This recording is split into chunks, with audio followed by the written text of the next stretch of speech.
everything was overwhelming. How young were you then? I was 19. I don't care about what the others do. I just need to be better athlete, a better human being. Well, I'm hungry. Let's have a fruit. But it's sugar. It's sugar.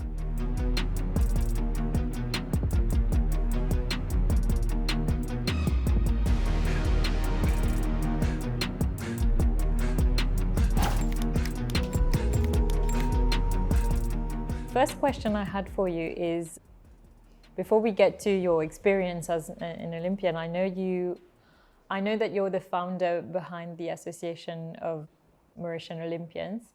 What gave you the idea? What inspired you to create that association?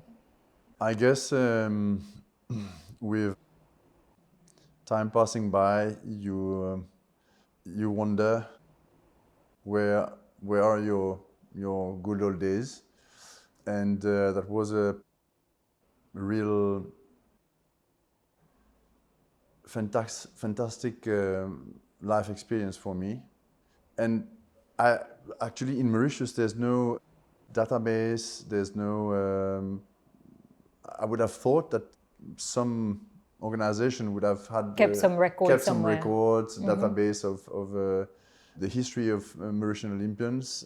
Actually, there's no such database in the country. So during the COVID, I had some time. I contacted the WOA first, the Olympians Association. And WOA said, well, you could have your Mauritian Olympians Association. For that, you need to start gathering to have that association, and which they gave us. And this is how everything started. So today we're meeting with the executive committee around once every 2 months. In total, by definition, any Olympian is a member of the association. So automatically, yes, because yes. Yeah. The articles of association, define that. But so far, we've been able to get in touch with about 60 of the Olympians. I must say that a lot of Olympians are living overseas. It was very difficult to get in touch with them. And we've decided in the association that we would have one member sitting in the executive committee and participating by Teams or by Zoom. Nice. So our meetings are in general by video conference. And Jonathan Drac, who's in France, is joining us for the meetings. Wonderful. And when you said at the beginning that there was no official record of all these past Olympians, so how did you track them down? Did you read past old papers? Or word of mouth? How do you go about finding these 100 people? Yeah, it was a job. It was a job, and I remember word of mouth. First of all, you contact one Olympian who knows 3 other Olympians, and each other Olympian knows another 3, each of them. So, you start populating that database. So it was a real challenge. Then I created a Facebook page as well. And on Facebook as well, we started having Olympians joining us, and it was funny because a lot of non-Olympians wanted to join the page, and it was restricted to Olympians. It was a fun club page, probably. Was restricted to Mauritian Olympians, and Olympians from overseas as well wanted to join the page, and I couldn't allow them, unfortunately. But it was very interesting and time-consuming, but it was worth the while in the end. Rewarding, yeah. And let's go back. I believe it was sometime around 1984. So when you look back, apart from nostalgia, what emotions kind of come through when you think back on in that time, the experience? It's difficult to pinpoint 1 or 2 emotions. It's something you need to live to understand what's happening, and a few things that are still strong in my mind. For example, first time the Olympics it's another scale. It's big. When I say big, it's very big. Everything is bigger than anything you would know. The crowd is huge. The village where you live as an athlete is... It's like a small town, probably. It's like a small town. People waiting for you outside the village and asking you for autographs. Wow. And when you've been living in Mauritius on this small island for all your life, and you get to travel to this place, all of a sudden everything is of another magnitude. It's also the first time I got to meet athletes who were my role models. Somebody like Mark Wilkins was throwing the discus against me, and I had his pictures on my wall in my room. And all of a sudden, he's not your role model anymore. He's your competitor. He's my competitor, and so that's also something which gives goosebumps. That was my first time as well, where I understood the word abundance. Abundance, everything was abundant in the village. Wow. I mean, you could go and have as much food as you want at any time of the day, 24 hours a day. Everything was overwhelming. How young were you then? I was 19. You were 19. And how does it, I mean, I don't know whether you had traveled outside Mauritius before, but I believe that was in the US, right? It was Los Angeles. Los Angeles. So was that your first time in the US? First time in the US. It was not my first overseas trip. I had been to Italy to a competition in 1980 with the national team and to a couple of trips to Réunion for competitions. But that was the first trip so far. I mean, it's very far. It's very far from here.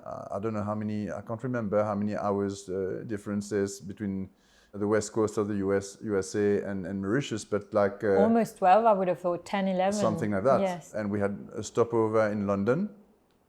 First time I stopped in London. We had another stopover in New York. Wow. And then from New York we went to LA. I remember I couldn't. That last leg, New York to LA, it was like at 1 or 2 o'clock in the morning. I couldn't bear the, I wanted to sleep, and I was so like, tired. it was just so tired. Your eyes are closing, and you just wanted to. And at that age, presumably, you just went with the team, so your parents weren't with you.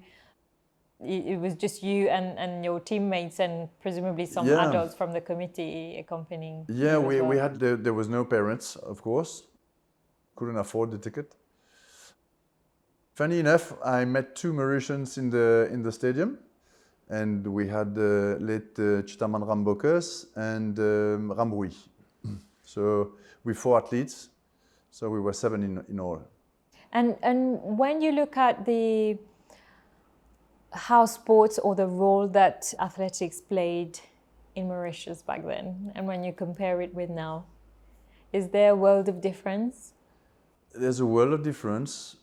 There's a world of difference in terms of means and resources.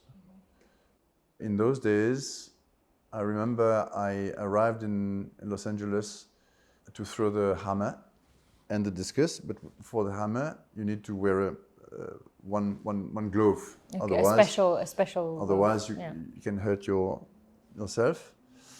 And the only glove I could find in the country were welding gloves for welders, which I had got the tips. So I arrived in Los Angeles to throw the hammer at the Olympics with the welder glove.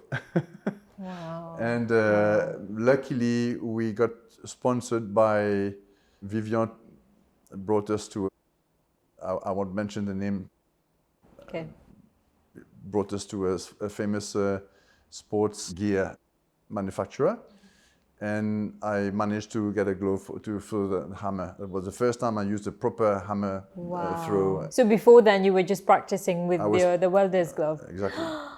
So that wouldn't have made a big difference in terms of performance. Performance. Mm-hmm. But just to tell you that we you know, when I went to Los Angeles, we were still throwing the hammer at the Rose Hill Stadium, and there was no proper hammer ring to throw.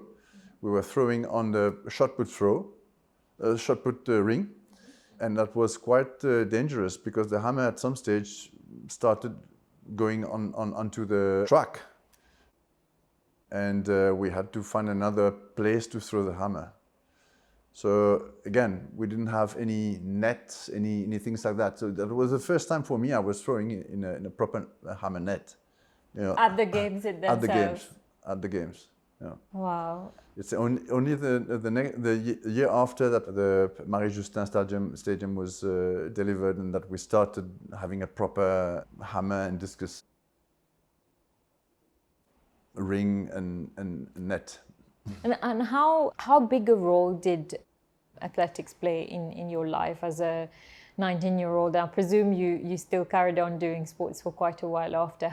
Why did you have that passion for it? What did it mean to you? I guess it was when I started, it was a way to differentiate.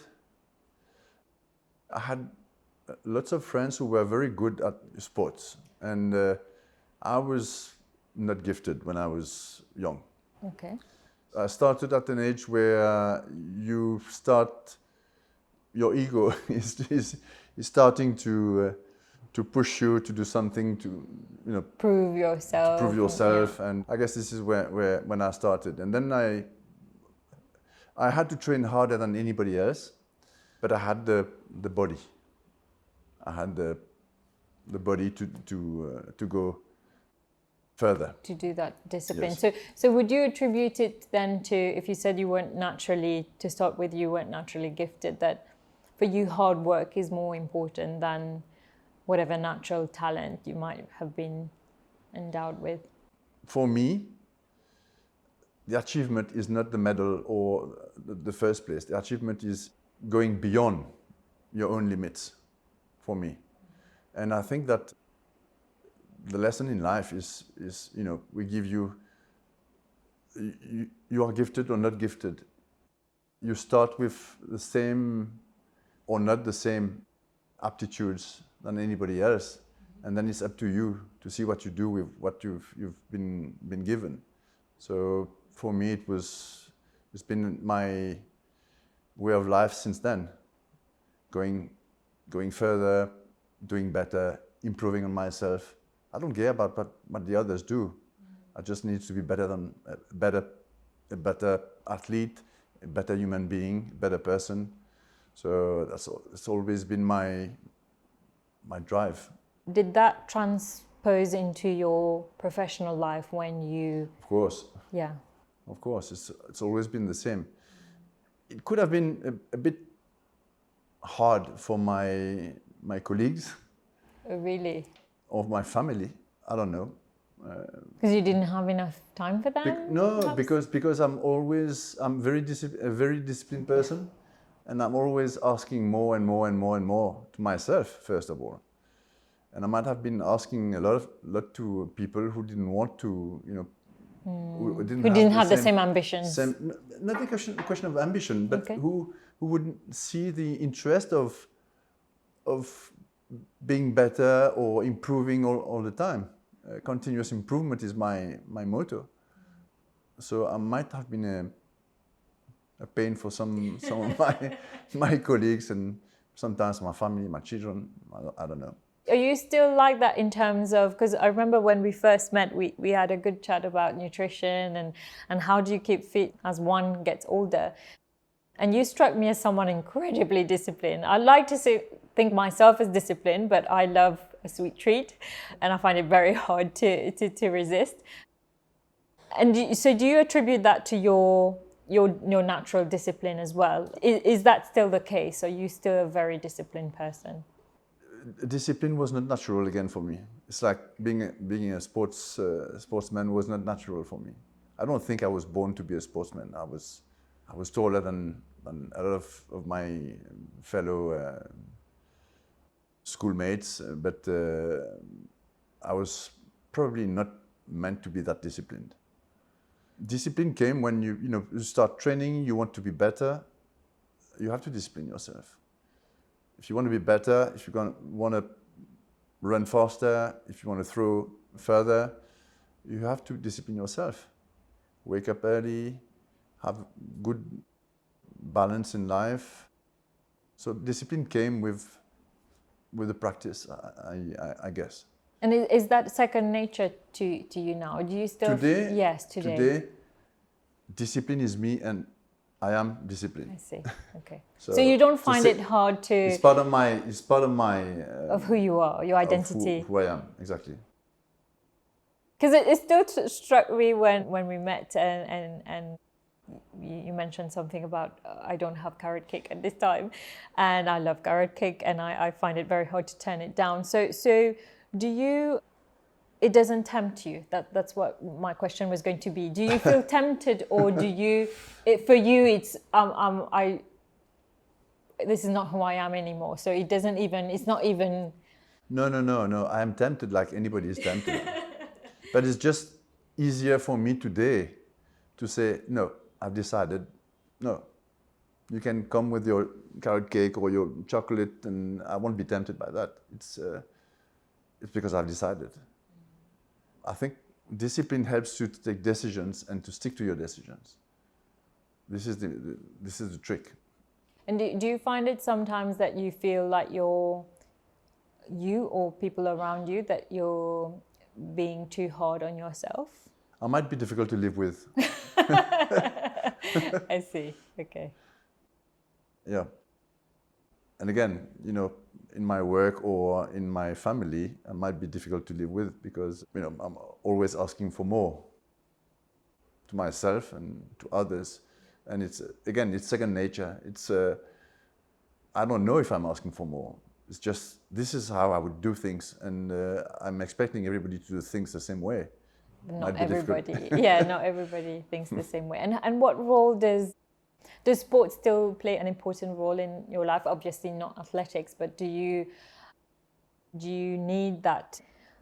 I forgot which hormones get released when you do sports, but do you need that in your life too? Is that also part of you? Very much so. Okay. Again, it's part of me. Sports is me, and I am sports, and I exercise like every day, 7 days a week.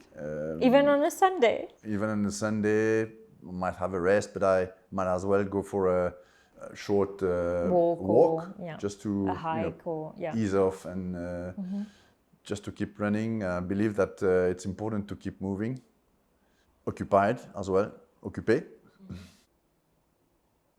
So yes, every day, and I read a lot as well. I like reading. I like fiction or non-fiction? Non-fiction, just a pure. I don't read any novels, and I like something which would. You're learning something. Feed me. It's interesting you say that, because I think up until the age of quite recently, maybe until 5 years ago, I only read fiction, and now I only read non-fiction. I think it's a kind of an evolution as well, because you always try to, I see myself also when you say about always seeking to improve oneself, because I think if life isn't about progress and improving oneself, then it's very hard to figure out what life is about if it's not about improving oneself. And whatever your belief system might be, I think we should always aim to be better today than we were yesterday, however hard it might be sometimes to do that. It's a very interesting question. I think life is about enjoying life as well. Sure. I think we are here to learn something, and we're here to enjoy what we've been given. And very often we are too busy comparing with what you could have had, instead of saying thank you, I'm grateful for what I have. And so I think, yes, we are here to improve, but we are here to enjoy as well what we've been given and be grateful for it. And did you pass on your love of sports to your children? They exercise, yes. They exercise. That's why I'm saying I might have been the bad example. Too competitive. Maybe competition is not their cup of tea. Sure. Yeah. But I'm sure they're grateful for, having you as a role model somewhere, although they might not have like the competition. They are very, very fine human beings. I love them, and they just, for me, close to perfection. Being who they are is the best thing they could do. One thing in particular that I really enjoyed when we first met as well is, I remember we were talking a little bit about nutrition, and I think that's also very important because we've had athletes on the podcast. Everyone we've had are in their early 20s, and I think we will all agree, myself included, that as you get older, your body changes, your requirements change. I think a common myth, or what people also perhaps don't realize, I only realized it recently, is that after you pass the age of, I think it's 40, the muscle mass and the bone mass start decreasing at quite a significant rate per year or per decade. And although it's important to have movement in our life, I think it's also equally important to obviously pay attention to our nutrition, but also have some sort of resistance as well in our life, resistance training, I mean. Do you agree with this, first of all? And second, what advice would you have for, because we have a lot of professionals watching us, many of whom are middle-aged and above. And when I say middle-aged, I mean anyone above 30. That's not quite middle-aged, but so how important is it? Because I think that it's great to have people moving. I think adults or older people who walk, I think it's amazing. It's better than doing nothing. But do you think it's also important to either walk or exercise with heavy things? Men and women, for example, first of all, are not made the same. Eh? The way women age and the way men age are not exactly the same. But in general terms, yes, we start losing muscular mass, especially for men, when you past 30, 35 years old. So quite young. Yes, quite young, actually. That's why you see sports professionals, for example, when they are 30, 35, they start declining. Very, very few of them go over 35. So they start declining. So when you age, the important thing is to keep your muscular mass. Why? Because you need to be able to move in your old age, but also because this is what determines your base metabolism. You will burn fat as your main fuel when you sleep, when you are inactive, when you work, for example. But for that, it's the muscles that determines your need for calories. The heavier your muscles are, the more calories you will burn. So muscular mass is important. Exercise is important as well because, well, it preserves your muscular mass, but it also preserves your bone density, which is important. Your bones also tend to, and women and men are not made the same, but you need to preserve that bone density, which is important for your old age. Otherwise, you fall down, break your hip or your hip or anything, and it's very important. Yes, the way you eat needs to be influenced by this requirement. Actually, you need to eat more proteins. Your protein requirements are higher when you're old than when you're a sportsman. That's a funny thing, but yes, of course, you have to preserve your mass, and your calcium needs as well needs to be higher. And you need to eat a lot of veggies for fibers, for your dietary transit, and you have to adapt as you go along. And for me, one of the best exercise you can do is to walk, because we all need to walk. So if you keep going, as old as you are, if you're able to walk, then you are free. Your freedom is important. You don't have to rely on other people. So preserving your muscular mass you need to exercise. Anything that would keep your mass, any exercise that would keep your mass is important. Going to the gym, if you can do a couple of exercises in the gym would be good. Otherwise, you need to look after your heart as well. Start maybe walking. Some people cannot run anymore. because they have knees knee and- problems. And so walking is a very good exercise. I would recommend anybody to walk. Yeah. Swim Yeah. as well. Yeah, because it's very gentle, and also I feel that particularly in Mauritius, and unless you live in nature, the infrastructure is such as that we feel that we need to drive everywhere, and people, if you were just going to and from work and you had a smartwatch and you'd notice that you probably only do 2,000 steps a day if you did nothing else, which is shocking, really. And I'm guilty of that sometimes if I don't do any other exercise. So I think particularly for older people, when you mention walking, you need to have this conscious effort of walking, because your daily walk, if you didn't do a conscious effort of walking somewhere, wouldn't amount to anywhere near what you should be walking. You'd end up sitting most of the time or sleeping. And I remember I watched this program over the weekend, and they did these comparisons.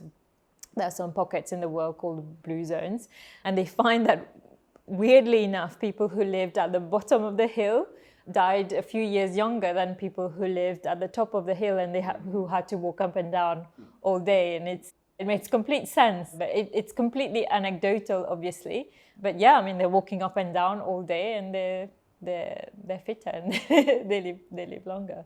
You also said something about sugar that I found quite interesting last time as well. And I always think of you now after I've exercised, because I think Dominique said you have half an hour to eat your cake after you exercise. So I ran back home and I was like, right, what can I eat?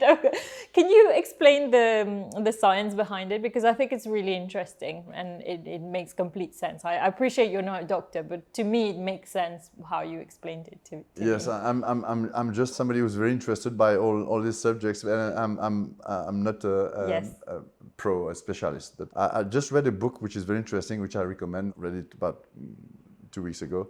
A book written by an author called Jesse Inchospe. Yes, I've got that book about Glucose Revolution. Yes. So if you read the Glucose Revolution, you must have understood what you need to do. Actually, it's linked to insulin peaks when you eat sugar, and you rather eat sugar at the end of a meal, for example, or if you've depleted all your glucose levels in your muscles. That's why you have a 30-minute window after exercising, but not any type of exercising. If you go for a walk, you haven't depleted your glucose levels in your muscles. So you need to really use your glucose in your system. For that, you need to get your heart rate higher.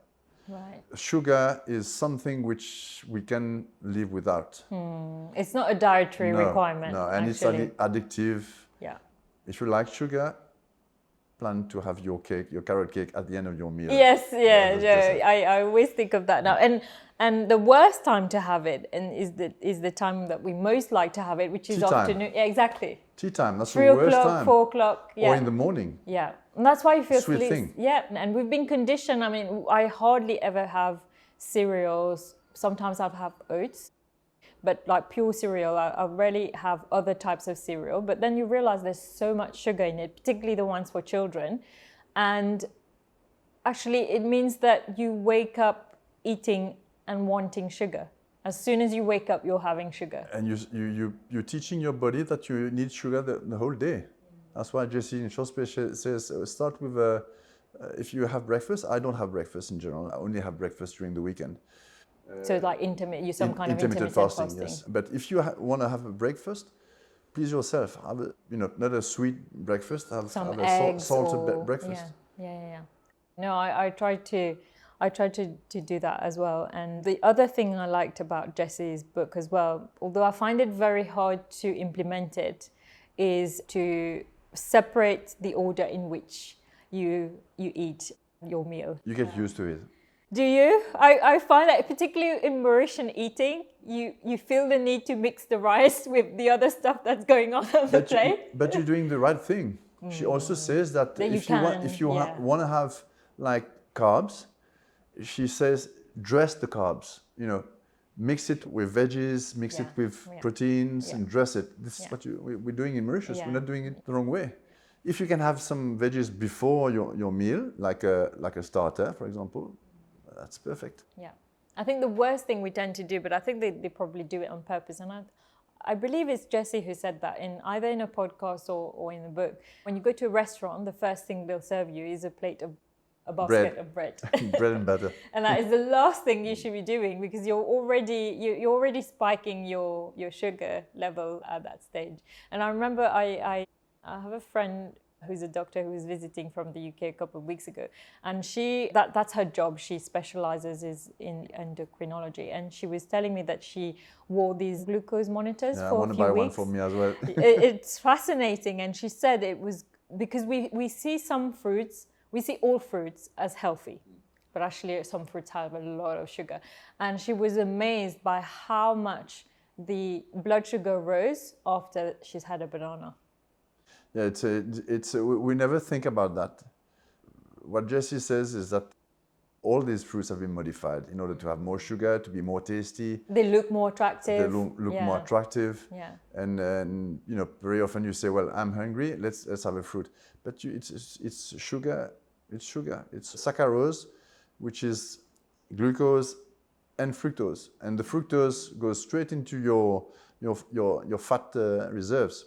Yeah. So again, fruit at the end of a meal. Not first thing. I think that we are a bit more lenient with fruit because it has the fiber and the vitamins. So we don't, sometimes we feel, oh, fruit is healthy, but we should also bear in mind that it also has a lot of sugar. Unless you eat things like blueberries, which is, I think, quite low. I understand, quite low in sugar.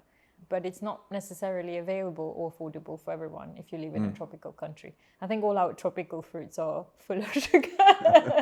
Yes. All the ones I love, Yes, like indeed. the mangoes, the lychees, and all of that. Dominique, last question for you that I had is, well, last two questions. The first one is, it's a bit of a hard question. Well, I hope it's not hard, but when you look back on your sporting career, do you have any regrets? Wow. It's a difficult question because I have regrets, but I don't have regrets. I have regrets not having pushed as far as I could in one sport. Which one? In athletics, for example, because I wanted also to try other sports at high level. I see. I've been in 3 different sports at the national level, national team. And I might have dispersed myself a little bit. So you're spreading yourself too thin. Exactly. So this I could regret, not having been pushed as far as I could, as a discus thrower or a hammer thrower. Okay. But at the same time, I had such a great time, playing basketball, playing rugby, and I'm enjoying my cycling today. So yeah, I have some regrets, but not too much. Yeah, that's a wonderful way to live. And the last question I had for you is that I'm heartened to see that there's a lot of young, up-and-coming, really talented athletes who are being actually supported by private organizations as well in Mauritius by sponsoring, etc. What advice would you give with your experience and background to a young, let's say 17, 18, who now starting on their professional journey, they're at perhaps national level or aiming to get to international level? What advice would you have for them? Don't neglect education. Education. I see too many things, and this is one of my personal areas where I want to spend time with people. With the association, Mauritian Olympians Association, because I see too many athletes picking up, winning medals and at international level, and being dropped out. The word may be strong, but dropped out by society, government, when they retire. Because they're not winning any medals anymore, any competitions anymore. And they never thought about their after career when they were young. They never spent time. They never had anybody to, make them realize that education is important, and there's your sports career will last maybe at high level 15 years, and what's next? What do you do when you're finished? So, yeah, very important for me is not to neglect your retirement. How do you retire? What do you do when you're finished? And do you think it is possible to, perhaps you did it, so you know that it's possible to perform at your best level as an athlete in the peak of your years, whilst also not neglecting the education side of things? Today, it's something which in Mauritius, it's possible in Mauritius. In my days, it was not possible. It was very, very complicated. It only came a few years later with the guys like Judex Le Fou and who went to the US and had the opportunity, a scholarship to train and learn. But in my days, it was too early. But today, it's possible even at school level. You know, look at what Lycée des Mascarins is doing. The sports academy, they're doing a fantastic job. They have something like 100 young sportsmen and women going to school and training at the same time. It's That's fantastic. amazing. You have opportunities today. Yeah. And we have a lot more resources. There's a lot more financing behind these sports people. Private financing. So today it's possible. And let's say somebody who comes from a social background where, you know, there's no, let's say, complicated social background. For him, winning competitions, attracting, you know, the respect of the authorities and society in general, for them, it's a social promotion, it's a social uplift. But don't give up. Yes. Don't give up your education because they would quite easily forget you because you will fall as as quickly as you raised, unfortunately. And that's what this sports academy, etc. today helps people to have something in parallel of their sports career. It's so important. Wonderful. Thank you so much, Dominique. It's been a great honor to have you. As I mentioned, we've had a few athletes. Most of them are really young. We've had a few retired ones, but I think to listen to someone who were there when some of the people listening were not born is a great source of inspiration, because you've obviously gone through life with certain core values that have carried through up until where you are now. You probably wouldn't be the person you are now if you didn't have those values. So you're a great inspiration to me, and I'm sure you will be to other people as well. Thank you. Thank you for these kind words, Joanne, and thank you for having me. It was an honor for me as well. Thank you.